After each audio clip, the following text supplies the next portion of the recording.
Yunus sir কেন এটা করছেন না র্যাব বিলুপ্ত আমেরিকার ভয়ে? কেন সেনাবাহিনী এবং সরকারের মধ্যে একটা মনস্তাত্ত্বিক দ্বন্দ্ব হলো এবং এটাকে বড় করতে সহায়ক হলো? আজকে ডিজিএফআই এনএসআই কে আমরা সিআইএ, MI6, র এর মতো একটা প্রতিষ্ঠান করতে পারতাম। বাংলাদেশের সব আমলা, সব পুলিশ, সব সেনাবাহিনী রিজাইন করা উচিত ছিল, because she has given wrong orders. Without the help of army can you do election? বাংলাদেশের নাগরিক হিসেবে আমরা বিচারের পক্ষে, কারণ আমি প্রথমে বাংলাদেশের নাগরিক, ছাত্র ছিলাম, সেনাবাহিনীতে গিয়েছি, স্বেচ্ছা অবসর নিয়েছি, আবার সিভিলিয়ান হলাম আপনাদের ভাষায়। সো এই প্রসেসে সেনাবাহিনীতে প্রত্যেকে চায় বিচার, ফুল স্টপ। বিচারের বিপক্ষে কেউ নাই। দ্য প্রবলেম ইজ, আপনি দেখেন, একটু বিস্তারিত না বললে এই জিনিসটা বোঝা যাবে না। এবং মানে জিনিসটা হলো, বিএনপির সময় র্যাব যখন গঠন হয় তখন থেকেই কিন্তু এই বাহিনীটাকে ধ্বংস করে দেওয়া হয়েছে। আওয়ামী লীগের সময় রক্ষী বাহিনী হয়েছিল, বিএনপির সময় র্যাব হয়েছে। র্যাব হওয়ার পরে সবচেয়ে বেশি ক্ষতিগ্রস্ত হয়েছে বিএনপি। ওগুলি আমি পলিটিক্যাল ডিসিশনে পরে আসবো। দেখেন, এই র্যাব যখন হয়, হিউম্যান রাইটস ওয়াচ নামে একটা প্রতিষ্ঠান বারবার বলেছিল, আমরাও বলেছিলাম, এটা একটা দানব বাহিনীতে পরিণত হবে। এই র্যাব হয়েছিল রাজনৈতিক সরকারের আমলে।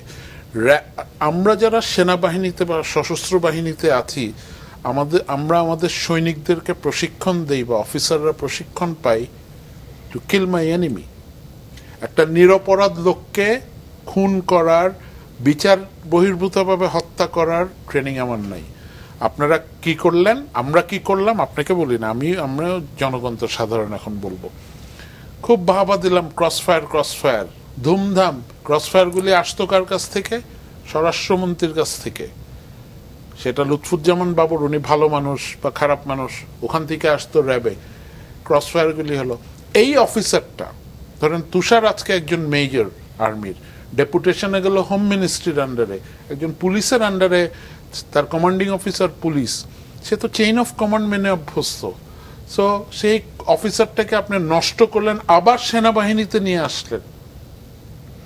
এই র্যাবের এই কারণে আজকে খুনি জিয়াউল হাসান হয়েছে। র্যাবের এই কারণে আজকে আপনার লেফটেন্যান্ট জেনারেল মুজিব যে পলাতক, ওনারা হয়েছে।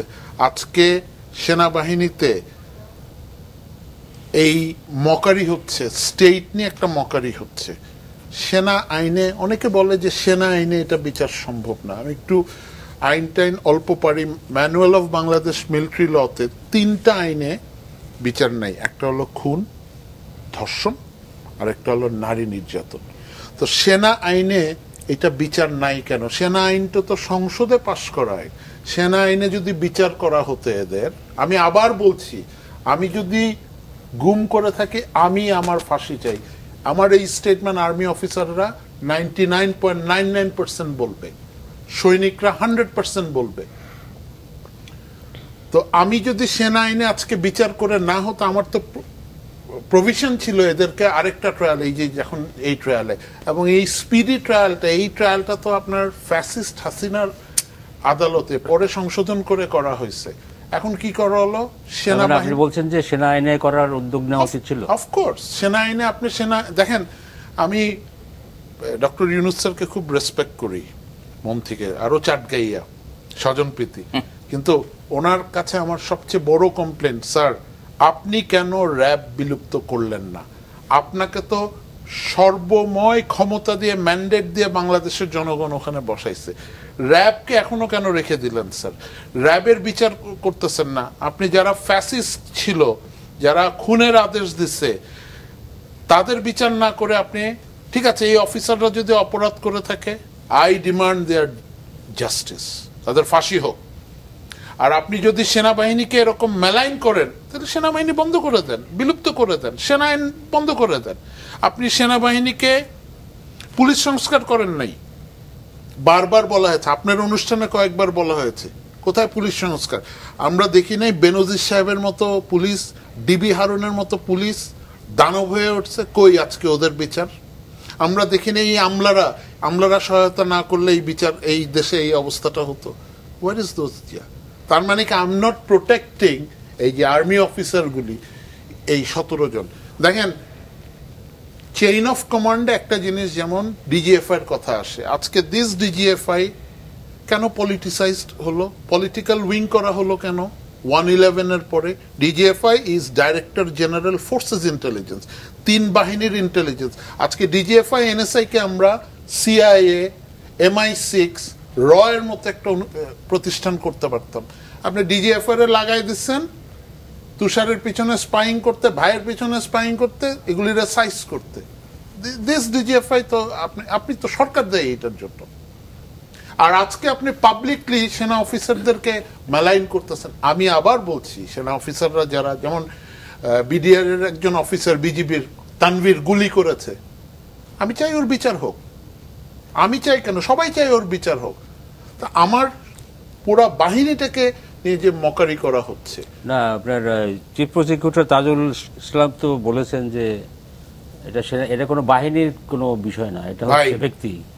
আজকে রাজা ভাই, আপনি তাজুল সাহেব বিজ্ঞ ব্যক্তি, ঠিক আছে, বাহিনীর বিচার নাই, বাট ইজ ইট ট্রু? আপনাদের ব্রেকিং নিউজ হয় আজকে সেনাবাহিনীর এই প্রিজন ভ্যান নিয়ে, সারা বাংলাদেশ কথা বলে সেনাবাহিনী নিয়ে। তো সেনাবাহিনী তো আপনার আমার প্রতিষ্ঠান রে ভাই, এটা রাষ্ট্রের প্রতিষ্ঠান। সেনাবাহিনীকে কেন ইউনুস স্যার কেন এটা করছেন না? র্যাব বিলুপ্ত, আমেরিকার ভয়ে। ইউনুস স্যারের কাছে এই যে কতগুলি জিনিস আমরা আশা করেছিলাম, ওই যে ওরা যে বলে যে কনস্টিটিউয়েন্ট অ্যাসেম্বলি, নতুন করে সংবিধান, উনি তো আগের সংবিধানের ইয়াতে করেছেন, উনি কি রিফর্ম করলেন? ওনার কাছ থেকে তো এটা আশা করা আমার অপরাধ। কি আমাকে আয়নাঘরে নিয়ে যাবে? নেক, আমি এটা বলার জন্য কি আয়নাঘর নাই তো? না, আয়নাঘর নিলে নেক না, আমি বলছি তো, আমি ওনার সমালোচনা করছি। কেন সেনাবাহিনী এবং সরকারের মধ্যে একটা মনস্তাত্ত্বিক দ্বন্দ্ব হলো এবং এটাকে বড় করতে সহায়ক হলো? আমার অফিসাররা তো, আমার আর্মির অফিসাররা তো সবাই খারাপ না, আমরা গুটি কয়েকজন যারা খারাপ, সবাই চায় তার বিচার উইথ ডিউ প্রসেস। এবং এই বিচারে অনেকে সন্দেহ প্রকাশ করছে স্পিডি ট্রায়ালে যারা ভিকটিম। দেখেন 15 জন অফিসার, ডিজিএফআই যে কয়জন ডিজি, আমি আপনাকে নাম ধরেই বলি। জেনারেল মোল্লা ফজলে আকবরের সময় থেকে শুরু হয়, জেনারেল মামুন খালেদ যখন ডিজিএফআই ডিজি ছিল, বেগম জিয়ার বাসায় মকারি, ওনার ঘর থেকে মদের করে ওনাকে মেলাইন করা হয়। কোথায় ওরা? সব ডিজি তো পালিয়ে গেছে। ওদের বিচার না করে আপনি এখানে এদেরকে বিচার করতেছেন। এরা তো হুকুম করছে। এটা, এই মকারিটা রাষ্ট্রের সাথে ক্যান উই এফোর্ড? আর আমি ভাইকে একটা প্রশ্ন করেছিলাম, আপনাকেও বলছি, without the help of army can you do election? দেশের আইন শৃঙ্খলা পরিস্থিতি কি ওরকম আছে? আপনারা আজকে পায়খানা পরিষ্কার করতে হলো সেনাবাহিনীর হেল্প চান। I am very sorry to say this. আপনারা সেনাবাহিনীর হেল্প ছাড়া না, কেন সেনাবাহিনী is not meant for that? আপনারা রাস্তা নির্মাণে কেন সেনাবাহিনীকে দিচ্ছেন? আপনারা কেন আমাকে ইমান নষ্ট করছেন আমাকে টাকা পয়সার ইয়াতে? হোটেল ব্যবসায় আপনারা কেন আমাকে দিচ্ছেন? আমাদের উপদেষ্টা বশির সাহেব বলে যে বিএমটিএফ এর ফার্নিচার বানান, আপনারা ট্যাঙ্ক বানান না। Is E making fun with সেনাবাহিনী? আমি যদি বলি, আপনি বশির সাহেব, আপনি তো লাইসেন্স নিয়ে নিচ্ছেন, আর আমাদের অর্ডিন্যান্স ফ্যাক্টরি আছে আর্মস বানানোর জন্য, একটা উপদেষ্টার কাছ থেকে এইভাবে, আর এটা ট্রল হয়, এটা নিয়ে মানুষজন মজা করে। Do you think I feel good? Raja ভাই, do you think you feel good? আপনি মনে বুকে হাত দিয়ে বলেন তো, এই আর্মি তো আপনার আর্মি রে ভাই। সেনাবাহিনীকে কেন জনগণের প্রতিপক্ষ বানাচ্ছে ওটা বলতে পারে এই সরকার? বলেন। এই যে পুলিশ বাহিনী নাই, তো পুলিশ রিফর্ম করতে কি রকেট সায়েন্স লাগে রাজা ভাই? পুলিশ রিফর্মের তরিকা বলে দেই, কিচ্ছু না, এখনো সময় আছে। Retired BGB, army, navy, air force, এখান থেকে আপনি 1 লাখ নিয়ে আসেন, 1 লাখ নতুন পুলিশ রিক্রুট করেন, ইন্টারিম গ্যাপে 6 মাস পরে এদেরকে বলেন জয় বাংলা হয়ে যাও, পিনাকির মতো সেনাবাহিনী যাদেরকে, এদেরকে দিয়ে করান না। Is it a rocket science? Okay, আমি একটু তুষার অনেক বিষয় নিয়ে কথা বললেন জনাব ফেরদৌস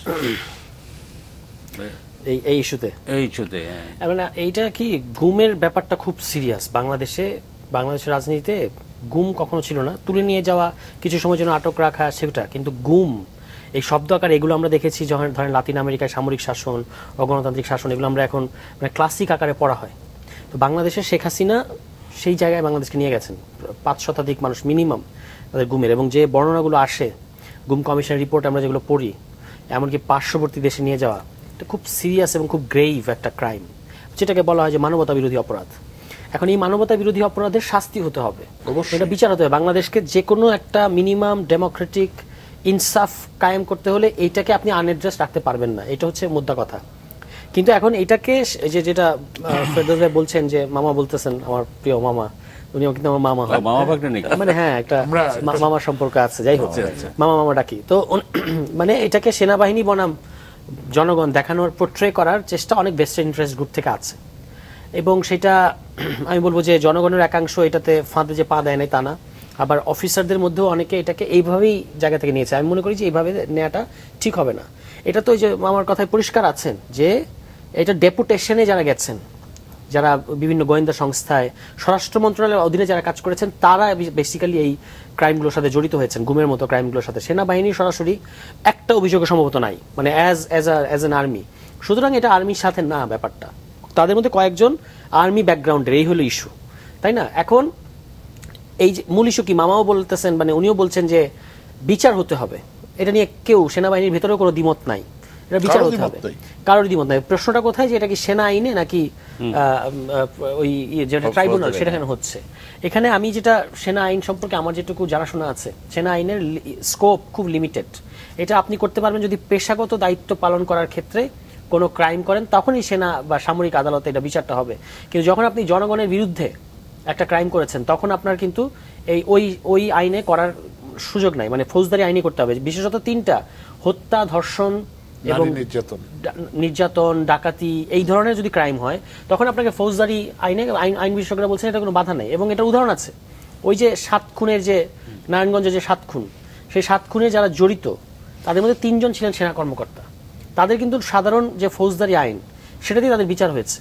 ফলে এইটা খুব বড় ইস্যু না। এখন আমরা দেখতে পাচ্ছি যে ট্রাইব্যুনালেরও এটা উচিত হবে না যে টু আন্ডারমাইন আওয়ার মানে আর্মি, এবং আর্মিরও এটা নেওয়া উচিত হবে না যে এটা হচ্ছে আমাদেরকে অ্যাজ এন ইনস্টিটিউশন। আমাদের প্রশ্ন হচ্ছে কি, যে আপনি যে 15 জনকে আপনি আসামি করেছেন, উনি যেটা বলছিলেন যারা ডিজিএফআই তে ছিল, ডিজিএফআই চলে হচ্ছে ডিজির কন্ট্রোলে, তাই না? রাইট। ডিজি যেভাবে বলে সেভাবে চলতে হয়। তো যারা তাদের আদেশ মানে বাস্তবায়ন তামিল করেছে, ইভেন গুম কমিশনের রিপোর্টের একটা অংশ ব্যাপারে আমি একটা লেখা পড়েছি যে অনেকেই কিন্তু সরাসরি ইনভলভ ছিল না। যারা অভিযুক্ত হচ্ছে তাদের মধ্যে অনেকেই তারা কন্টিনিউড ক্রাইমের অংশ হিসেবে তাদেরকে লায়াবেল করা হচ্ছে। রাইট। এইটা নিয়ে কিছুটা কথাবার্তা উঠছে। এটা একটা জিনিস আমি একটু তুষারকে ধরিয়ে দিই। আমরা যদি গত 17 বছরের চিত্র দেখি, there was one man in the country, that was Sheikh Hasina. উনি যা বলতেন সেটাই আইন, সেটাই। তাহলে বাংলাদেশের সব আমলা, সব পুলিশ, সব সেনাবাহিনী রিজাইন করা উচিত ছিল, because she has given wrong orders.